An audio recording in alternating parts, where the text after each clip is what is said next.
What up? Oh no. Second try, ladies and gentlemen. Ah. Yeah. Hello. Today we're doing bullet physics, so you can see the bullet over time drops, and I've also made it so that the line trace line gets a little bit darker towards the end. And the bullet physics are made to work with destructible meshes, although these aren't very good destructible meshes, but there you go, you can see they're fully working. So, anyways guys, let's get into the tutorial section. Okay guys, so here is the process, here is the workflow I guess, for implementing something like bullet physics. So, the first problem with implementing bullet physics is that there isn't a curved line trace. That is to say, you cannot curve a line trace. You can only shoot a line trace straight. So how then how did I get a curved line trace? Well, the answer is that it is not a single line trace, it is hundreds of line traces, and they all sort of make one line trace, if that makes sense. So, yeah, and one line trace is called every tick, and we use delta time to keep things consistent across frame rates. So, pretty difficult thing to implement, I guess. Definitely compared to some stuff, it's quite difficult, but not horrible. So, let's get started. First thing we're going to want to do is add a bullet class. You can call this bullet or projectile, whatever you like. Doesn't really matter. So we're just going to go, we'll go bullet, why not?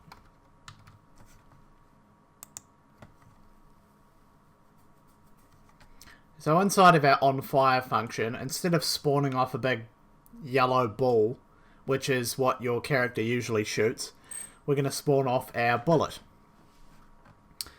Now this doesn't just work straight away. This actually requires a bit of tampering. So,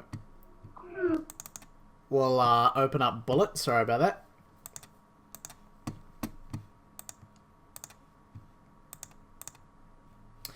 Okay, oh, and also I made the text a bit bigger this time because a lot of people were complaining about the text being too small.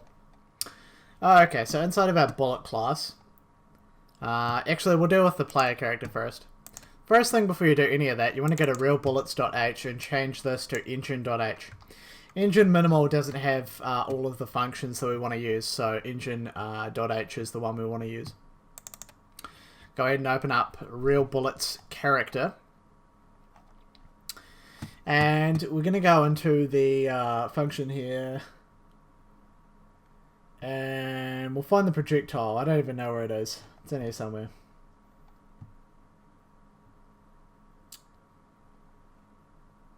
Oh, I'm in the CPP. Whoops.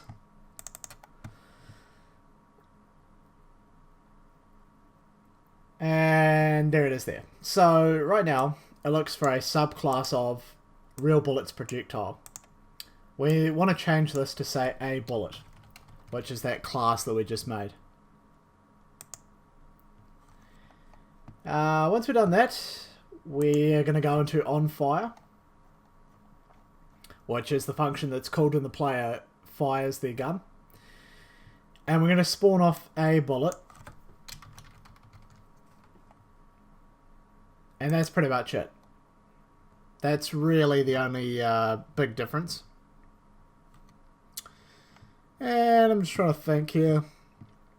We're going to, once we've spawned the bullet, we're going to say if vector new velocity equals get actor forward vector. And I'm going to use a value of 5,000, which means the velocity is quite fast. I would recommend using this because I have done some stuff later on where this is the best one to use. You might want to tamper with it, maybe slightly slower or faster might get you a more accurate shot or something, but 5,000 is pretty good. We're also going to set the velocity here to new velocity.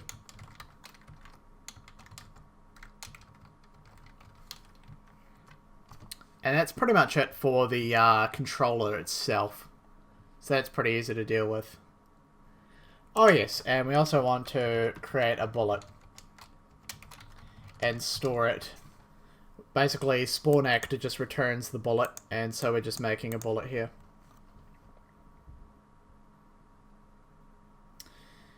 Why is that not working?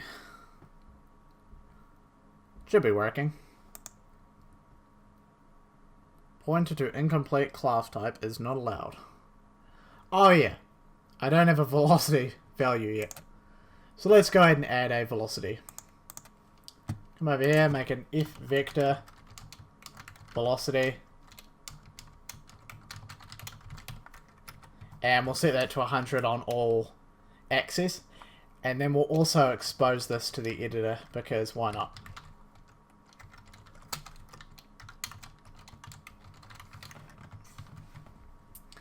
So now that we've done that, we should be able to access velocity. Still doesn't want to work, so I'm just going to go ahead and save and build. And I'll be back. I think it's just a problem with the engine. I'll save and build and I'll come back and I think that'll fix it. Okay guys, so the only problem that I had was I just didn't include bullet.h. So you want to, in the character.cpp and character.h, you want to just include this bullet.h file here. And that'll get everything sorted for you. I just hadn't included the bullet header, so yeah, that's the only problem there. Anyways, let's continue. That's basically it for the for everything right now. That's going to spawn off a bullet, but right now the bullet doesn't do anything. So let's write some behavior for the bullet. So we'll start off with bullet.h. We're going to start by adding a uScene component, because by default this isn't going to have a uScene component. And because it doesn't have a uScene component, that means we're not going to be able to move it around. So we'll add a root component. And then we're going to add a U property. We'll just make it so we can edit the defaults only. And you know what, I'm not even going to bother adding this. This is, I was going to add a static mesh. You know, like a little bullet. But I won't even worry about it. I'm going to add a float bullet expiry. Set that equal to 0. That's going to be incremented by delta time, and after 3 seconds, once bullet expiry hits the value of 3, then that's when we know, oh okay, we can now remove our bullet from the scene, because obviously it hasn't hit anything. So that's the bullet.h class. Very easy to write. So everything basically happens inside of tick function. The first thing we need to do is declare a hit result. Hit result is a struct that stores some information about how our raycast hit.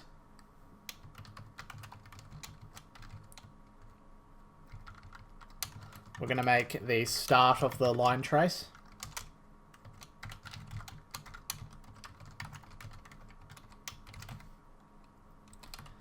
We're going to make the end of the line trace,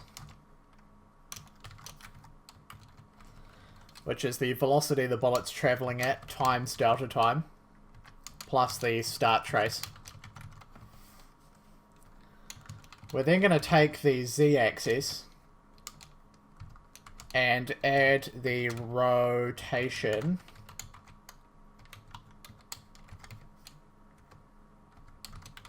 to that, add the pitch rotation. This means that if we're looking up, the bullet will go upwards, which is a big problem when trying to implement these bullet physics. There is probably a better way to do it, and in fact, if anyone does know a better way, do let me know. Anyways, so next we're going to make some collision query params. Collision params. We're going to make the collision params ignore an actor.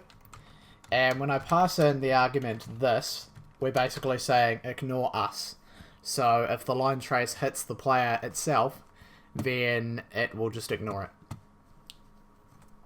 I'm going to go ahead and check if our line trace worked.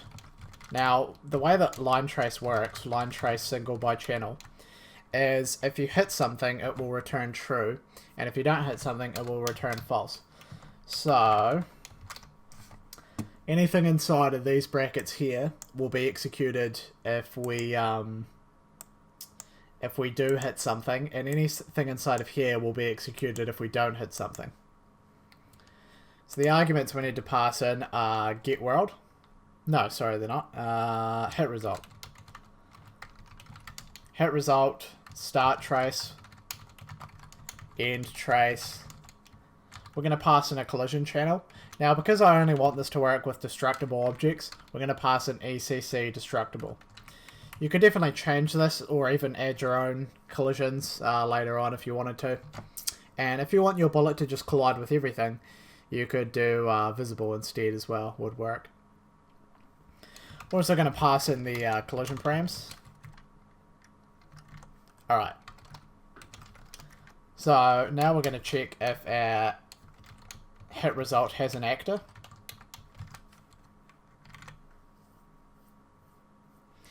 And then we're going to draw a debug solid box. So you guys might have seen when I showed you the bullet physics, whenever we hit a wall, it draws a box on the screen. So that's basically what we're doing here. We want to draw the box on the impact point, so where the line trace hit, that's where we're going to be drawing the box. I'm going to make the box scale 10, and then we'll pass in a color blue, and we'll put in true, and that just says, do we want it to be persistent, or do we want it to disappear after some time? And in this case, I've just said, go ahead, leave it there, and yeah. Alright, so we've drawn the box. What we're going to do now is we're going to check if we've hit a destructible actor. So I showed you guys the destructible actor. It's something that falls apart. It's got a bunch of pieces, they fall apart. That's how it works. What we are going to do is we're going to make an destructible actor called mesh, and we're going to make it a cast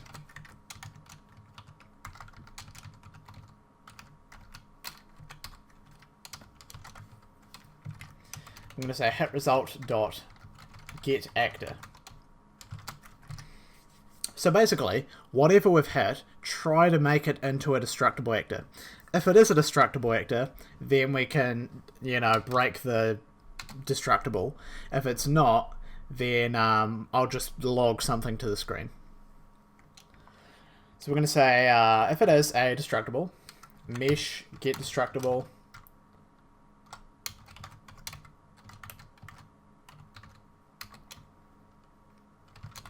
And then we're going to apply radius damage.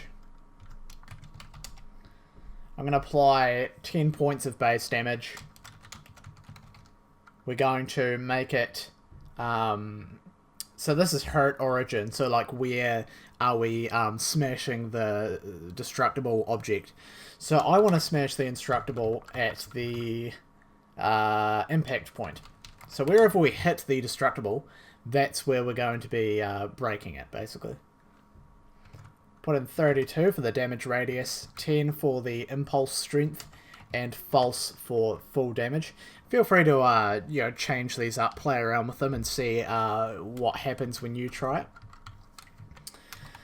I'm going to put an else here, so else if we couldn't get the actor, we're going to log a message to the screen.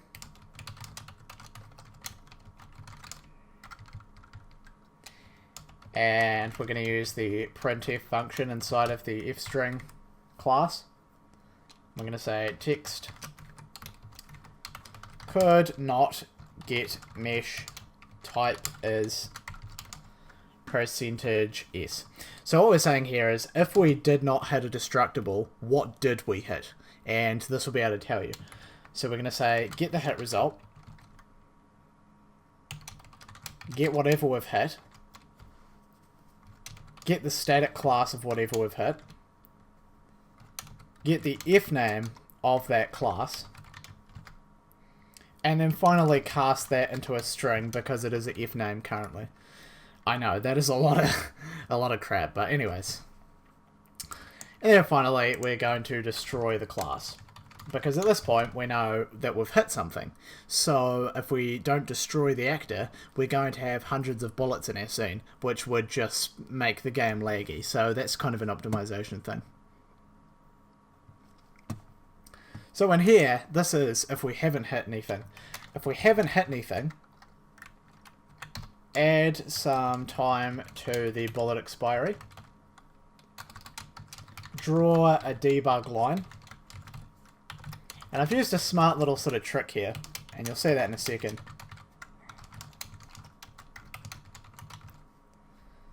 So I use a fcolor constructor. I pass in 0, and then I pass in negative bullet expiry times 80.f, and then 100. So what this says is, depending on how long the bullet's been flying through the air, give me a different G value, so a different RGB value. So we'll get a nice fluctuating color. The color's going to start out green, I believe, and then eventually it turns into like a dark sort of navy color. Looks quite nice anyway. We're going to then set the actor location to the end trace. So basically what we're saying is, if we haven't hit anything, cast a line trace, and then move the bullet to the end of the line trace, so the bullet keeps moving forward. We then need to increment the velocity.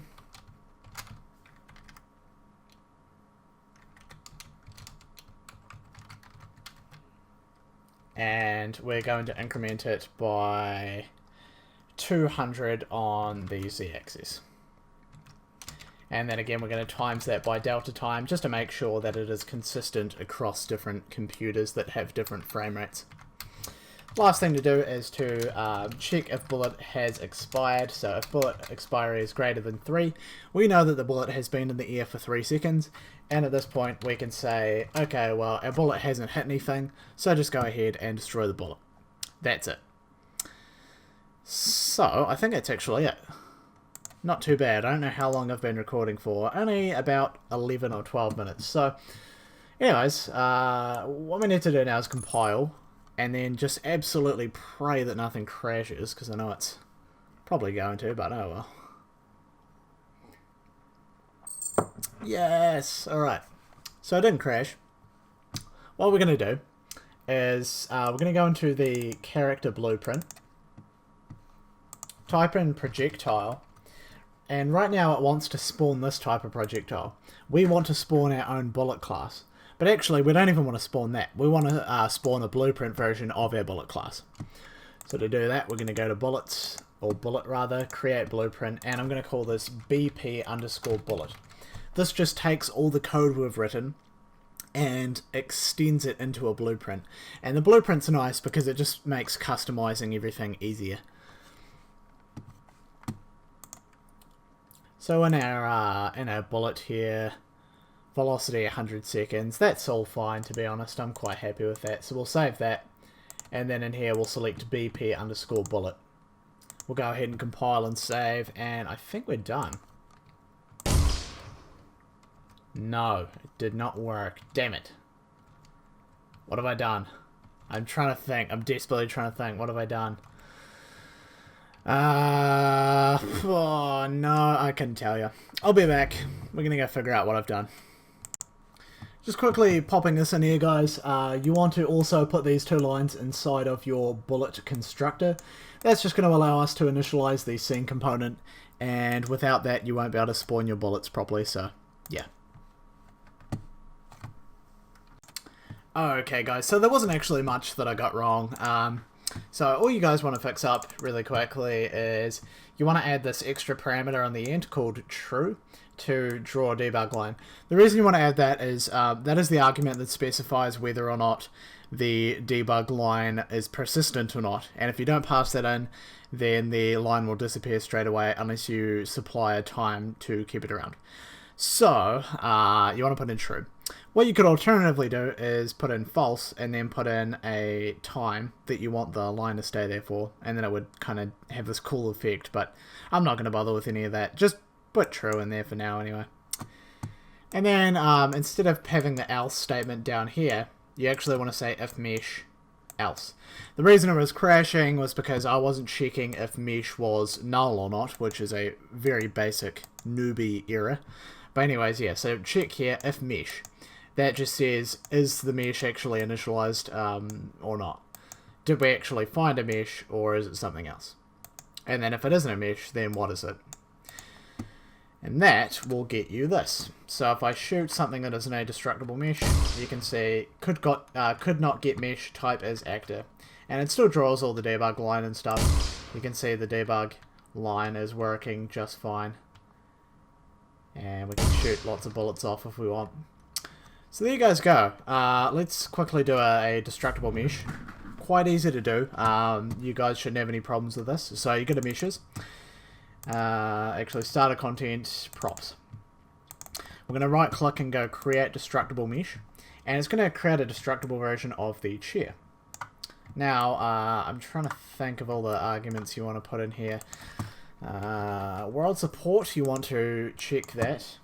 That's going to make the world kind of hold the chair down a little bit. If you don't check that, then the support will like fly away. You want to select support depth as 1 as well. And then there's something else. I'm trying to remember what other arguments we want. Let's see here.